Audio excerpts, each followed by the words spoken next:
이 성경은 늘 말씀드리지만 인격적인 하나님을 말씀합니다. 인격적이라고 하는 것은 우리 인간과 같이 감정을 가지고 있다고 하는 것을 의미합니다. 희노애락, 기쁘고 슬프고 분노하고 또 즐거워, 이 감정을 가지고 있는 하나님이고, 인격적인 하나님이라고 할 때는 또 사람들과 같이 어떤 자신의 의도와 뜻을 가지고 있는 그런 존재라고 하는 것을 성경은 우리 하나님에 대해서 그렇게 설명을 하고 있습니다. 그래서 하나님께서는 자신을 알려주시고 먼저, 그리고 하나님을 만난 사람들이 하나님의 뜻대로 하나님의 말씀대로 살면 하나님이 기뻐하시고 하나님이 영광을 받으신다고 하시고, 그리고 그들에게 영생의 축복을 약속하시는 것입니다. 그러나 그 사람들이 하나님의 뜻대로 말씀대로 살지 못하면 하나님께서는 슬퍼하시고 가슴 아파하시고, 그리고 종국에는 심판까지 하시는 하나님이시라고 하는 것을 성경은 보여주고 있습니다. 하나님께서는 인간을 만드시고 그 인간들이 땅에 번성해 나갈 때에 그들이 선한 일을, 하나님 보시기에 아름다운 일들을 도모하는 게 아니라 도모하는 일마다 악하고 죄악된 일만을 할 때에 하나님께서 저희들을 심판하시는 홍수를 일으키셨습니다.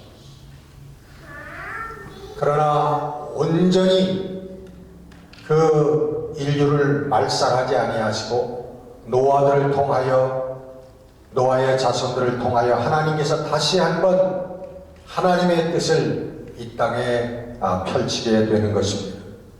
하나님께서는 아브라함에게 약속을 하셨습니다. 믿는 자가 이 바다의 모래알같이 하늘의 별과 같이 많아질 것이다 라고 하는 축복을 약속하셨고, 오늘 우리들은 믿는 자들의 그 축복을 이 땅에서 바라보고 있는 것입니다. 하나님께서는 이스라엘을 통하여서 긍휼을 베풀어 주셨고, 또 예수 그리스도를 때가 이름에 이 땅에 보내주셔서 우리들의 모든, 이스라엘뿐만 아니라 모든 민족이 참 이스라엘이 되어질 수 있는 은혜의 역사를 베풀어 주셨습니다. 그리고 예수 그리스도의 사도와 제자들을 통해서 교회들이 세워지게 되었고, 오늘날 전 세계에 믿는 자들이 정말 바닷가의 모래알처럼 하늘의 별처럼 많아지는, 그래서 그 가운데 하나님의 참된 길을 걸어가는 자들에게 구원과 영생의 복을 주시는 역사가 오늘도 펼쳐지고 있는 것입니다. 그 하나님의 계시 가운데서 가장 중요한 그 신앙의 요소가 바로 긍휼이라고 하는 것입니다. 신구약 전체에서 하나님께서 보여주시는 모습이며, 그리고 하나님께서 긍휼을 베풀어 주신 인간들에게 긍휼을 베풀라고 하시는 명령의 말씀이 성경인 것입니다. 여러분, 긍휼이라고 하는 것이 무엇입니까? 영어로는 mercy라고 되어 있고요. 그리고 한글 사전을 찾아보니까 가엾게 여겨서 도와준다 하는 게 긍휼이라고 그렇게 해석이 되어 있습니다. 하나님께서는 아담과 이브에게 긍휼을 베푸셨습니다. 하나님 말씀대로 순종하지 않고 불순종했던 아담과 이브를 소멸하지 아니하시고 다시 한 번의 기회를 허락하여 주시는 그런 긍휼을 우리는 창세기에서 봅니다. 노아의 가족들에게도 온 인류가 멸망할 때에 저희들에게 하나님의 뜻을 다시 한번 받들고 하나님 뜻 가운데서 살아가며 하나님의 자손들을 퍼뜨릴 수 있는 긍휼을 저희들에게 허락하셨습니다. 노예되었던 이스라엘 백성들에게 하나님은 긍휼을 베풀어 주셨습니다. 구약성경 느헤미야에 보면은 느헤미야는 이스라엘 백성들이 광야에서 낮에는 구름 기둥으로 밤에는 불 기둥으로 하나님께서 저들을 인도하셨다라고 하는 것을 하나님의 긍휼하십니다 라고 표현을 하고 있습니다. 느헤미야 9장 19절에 보면 주께서는 주의 크신 긍휼로 그들을 광야에 버리지 아니하시고 낮에는 구름 기둥이 그들에게서 떠나지 아니하고 길을 인도하며 밤에는 불 기둥이 그들이 갈 길을 비추게 하셨사오며 이 사건을 주의 하나님의 크신 긍휼로 고백을 하고 있는 것입니다. 여러분, 우리 성경에서 말씀하고 있듯이 우리 인생은 처음부터 끝까지 하나님의 긍휼하심이 없으면 존재할 수 없는, 살 수 없는 존재들이라고 하는 것입니다. 우리는 인간의 타락된 본성을 잘 알고 있습니다. 우리 인간의 타락된 본성은 하나님을 알 수도 없고 하나님을 만날 수도 없고 하나님 앞에 설 수도 없습니다. 그래서 구약성경에는 하나님을 만나는 인간은 죽임을 당한다라고 그렇게 기록을 하고 있는 이유인 것입니다. 성령의 깨닫게 하심과 성령의 인도하심이 없이는 어떻게 우리가 하나님의 생명과 진리의 길을 우리 인간이 걸어갈 수가 있겠습니까? 우리 인간들이 하는 짓은 이기와 욕심이고 그리고 결과적으로는 죄악을 도모하는 일밖에는 하지 않는 것입니다. 우리 인간들에게는 선한 것이 없는 것입니다. 그 모습을 에베소서 2장 2절 3절 말씀에 이렇게 표현을 합니다.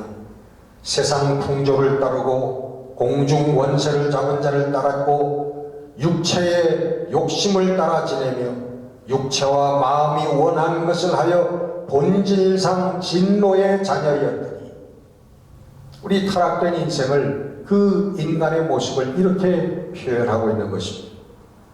오늘 우리가 생명을 부지하고 살아있는 것 자체가 하나님의 긍휼하심인 것을 여러분 믿으시기를 바랍니다. 여러분, 이 긍휼이라고 하는 것은 우리 하나님께서 우리를 구원하시는 이 구원의 필수 요소입니다. 긍휼하심을 베풀든 베풀지 않든 우리들에게 선택사항이 아니라 이것은 하나님께 구원받을 자들은 꼭 있어야 할 신앙의 필수 요소라고 하는 거예요. 이 긍휼은 긍휼하신 하나님께서 먼저 우리들에게 긍휼을 베풀어 주셨습니다. 하나님의 심판을 받을 수밖에 없는 우리들을 하나님의 그 크신 사랑으로 구원의 길을 열어주셨습니다. 긍휼이 풍성하신 하나님이 긍휼이 풍성하신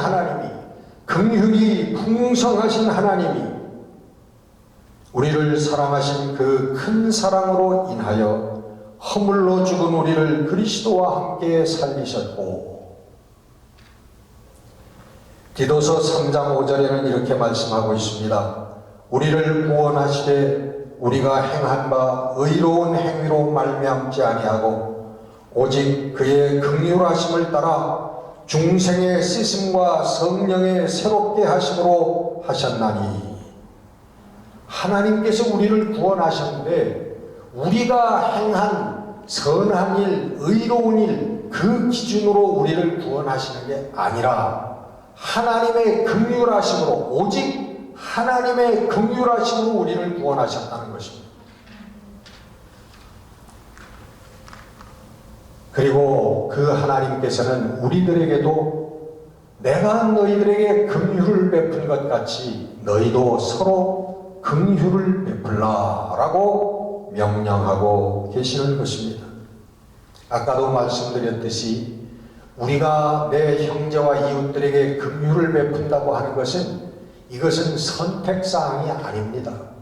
이것은 우리가 하나님께 구원받으려면 꼭 지나가야 되는 관문인 것입니다.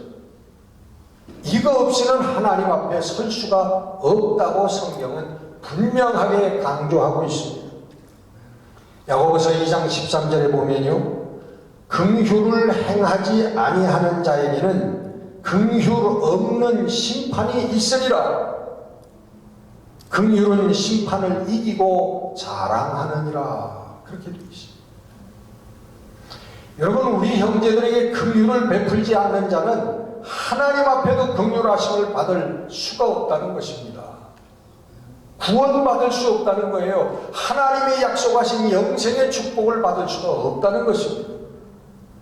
여러분, 우리가 늘 일주일에도 정말 몇 번씩 최소한 외우는 주기도문, 그 주기도문에도 여러분 그렇게 되어 있지 않습니까? 우리 주님께서 이렇게 기도하라고 하신, 하나님께 이렇게 구하라고 하신 그 말씀 가운데 우리가 우리에게 죄 지은 자를 용서해 준 것 같이 우리의 죄를 용서하여 주옵시고 라고 말씀하고 있습니다. 거꾸로 얘기하면 무엇입니까? 우리가 우리에게 죄 지은 자를 용서하지 않으면 하나님도 나의 죄를 용서하지 않으신다는 거예요.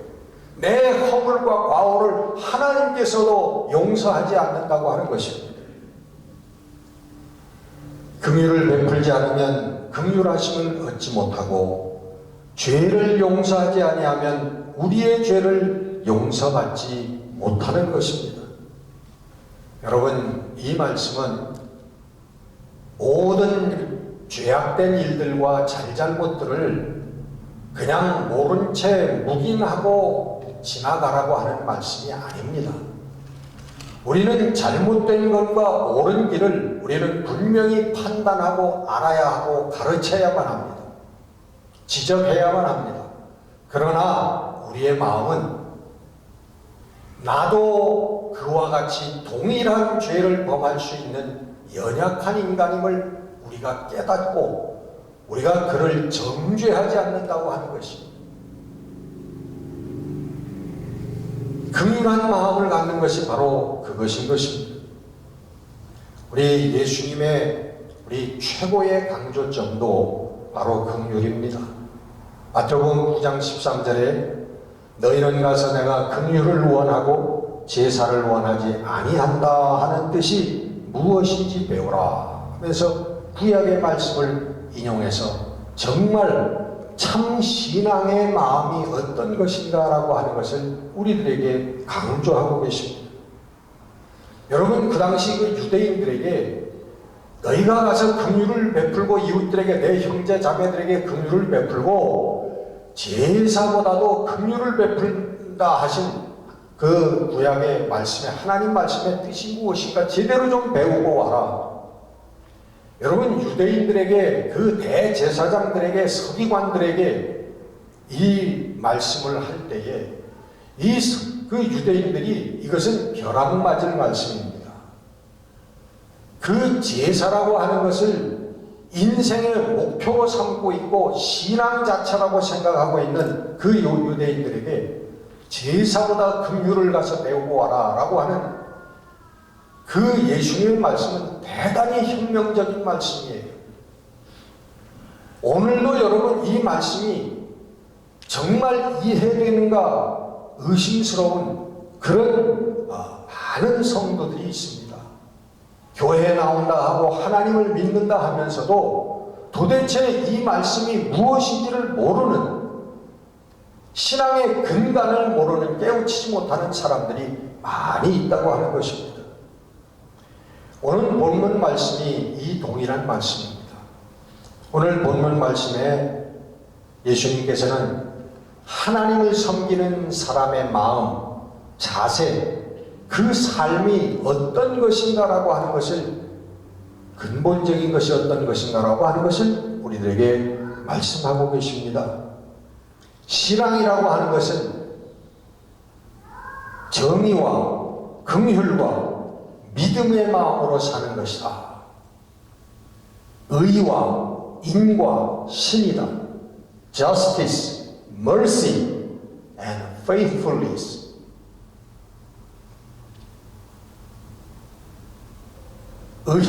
의와 인과 신, 이 마음을 가지고 사는 것이 하나님을 섬기는 사람의 마음이지, 교회 나와서 찬송하고 기도하고 말씀 듣고 헌금하고 이것이 하나님을 섬기는 것의 전부가 아니다라고 하는 것. 오히려 이것보다는 이것이 신앙이라고 하는 것. 의와 인과 신의 마음이 없이 교회에 다니고 헌금하고 봉사한다고 하고 하는 것은 이것은 신앙이 아니라고 하는 것입니다. 하나님이 받지 않는 신앙이라고 하는 것입니다. 오히려 이것이 없어도 우리가 외적으로 보이고 형식적으로 행하는 것들이 없어도 정말 우리들이 마음속에 진심으로 우리 형제를 대할 때 의와 인과 신의 마음을 가지고 우리가 살아간다면 그 사람이 하나님께서 보시기에는 참된 신앙인이고 하나님을 기쁘시게 해드리는 사람이라고 하는 말씀을 오늘 본문에서 우리들에게 해주고 계시는 것입니다. 여러분, 도대체 하나님을 섬기고 믿음을 갖는다고 하는 게 무엇인가라고 하는 것을 우리는 다시 한번 이 말씀 앞에 심각하게 우리는 생각해 봐야만 하는 것입니다. 그러면서 하루살이는 걸러내고 약대는 삼키는 자들이라고 그 제사장들과 서기관들과 바리새인들을 향해서 예수님께서 말씀하신 거예요. 너희들이 하루살이는 걸러내면서 약대는 삼키는구나. 이 우맹한 맹인과 같은 지도자들아, 너희들은 도대체 무엇을 말하고 무엇을 가르치고 있느냐. 예수님께서 저들을 향하여 하나님의 말씀으로 저들을 비판하고 있는 것입니다. 우리 다시 한번 생각해야 합니다. 우리가 교회에 출석을 하고 찬송을 하고 헌금을 하고 기도를 하고 하나님의 말씀을 읽지만, 그러나 진작 이웃을 향해서는, 내 형제자매를 향하여서는 의와 인과 신을 지키지 않는 그런 믿는 자들의 모습은 아닌가라고 하는 것을 우리는 하나님 앞에서 회개해야만 하는 것입니다. 저는 지난 주간 두 가지의 우울한 슬펐던 사건을 경험했습니다. 하나는 우리 한국 대선입니다. 대통령 선거를 하고 있는데 TV를 틀면은 맨 그 대선의 이야기가 나옵니다. 근데 나와서 하는 얘기들이 전부 내 편, 네 편 갈라놓고서 내 편은 잘못해도 잘한 것이고 잘해도 잘한 것이고 무조건 변명을 하고 무조건 옳다고 합니다. 어린애도 보면은 뻔히 다 알 수 있는 그것을 가지고 아니라고 우깁니다. 그런 뜻이 아니라고 해요. 서로가 그렇습니다. 도대체 저 사람들이 대통령에 대해서 한 나라를 통치하고 이끌어 나갈 수 있는 사람들인가, 너무나 암울하고 슬픈 마음을 갖습니다. 또 하나의 사건은 여러분 너무나 잘 알고 있지만 우크라이나에 러시아가 침공한 사태입니다.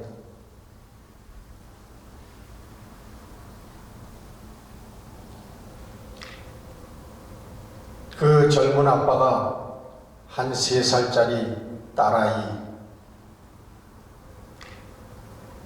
그 딸아이의 마지막 작별 인사를 하면서 그 어린아이의 무릎에 고개를 파묻고 흐느끼는 그 장면을 보면서 함께 울었습니다. 아, 내가 저들을 위해서 할 수 있는 일이 무엇인가? 정말 내 생명을 바쳐서라도 저 전쟁이, 저 살상이 끝날 수 있으면 좋겠다. 하나님 도와주시옵소서. 하나님 저들에게 긍휼함을 베풀어 주시옵소서.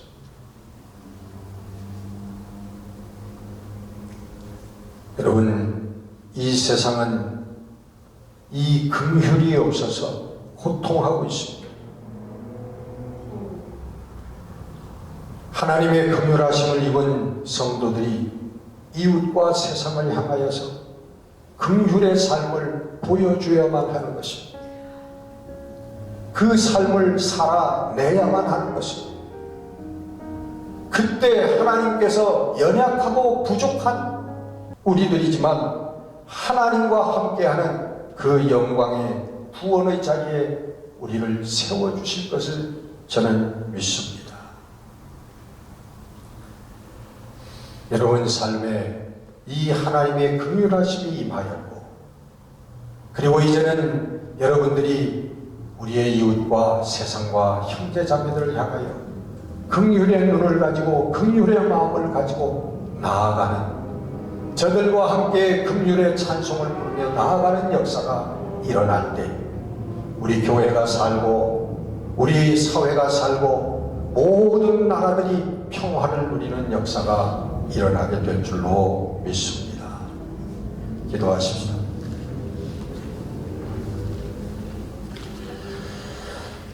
하나님, 내 마음속에 긍휼함이 없어서 이 세상에 긍휼함이 없습니다.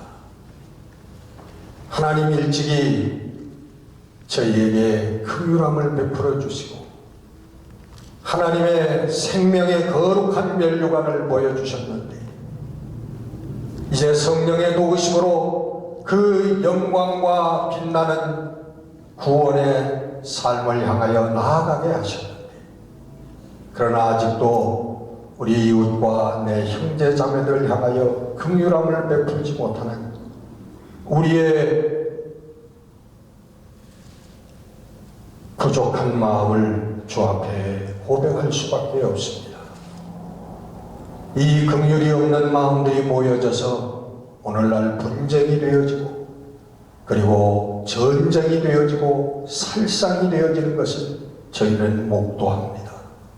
하나님, 나 먼저 긍휼함이 없는 마음을 회개하게 하시고 다시 한번 긍휼함의 눈을 들어 세상을 바라보고 이웃을 바라볼 수 있는 저희들이 되게 하여 주시옵소서.